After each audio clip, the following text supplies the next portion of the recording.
ஏன் பெரியார் பற்றி இன்னும் லைன் லைட்ல இருக்கிறாரு, ஏன் அவரால் யாராலும் வீழ்த்த முடியலன்னா, அப்படியே இந்திய நான் சொன்ன மாதிரி இந்திய மரபு இந்திய சமூகம் என்பது அப்படியே அறிவியலுக்கு எதிரான சமூகம்.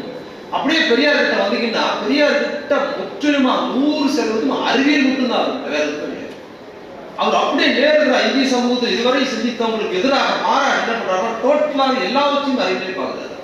அவர்கிட்ட வந்து நீங்க பாத்தீங்கன்னா சாதி மதம் சார்ந்த சென்டிமெண்ட் உணர்வு இருக்குல்ல, அது கிடையாதுங்கிறது எல்லாருக்கும் தெரிஞ்சதுதான். அது மட்டும் இல்ல, அவர் தீவிரமாக வலியுறுத்திய மொழி இனம்னு சொல்றோம்ல, அந்த சென்டிமெண்ட் ஐயா கிடையாது.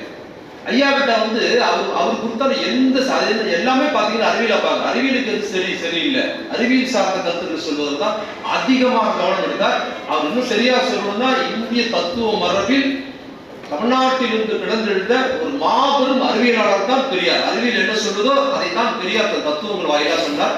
மனிதர்கள் அது சார்ந்து வாழணும் சொன்னாரு. இயல்பு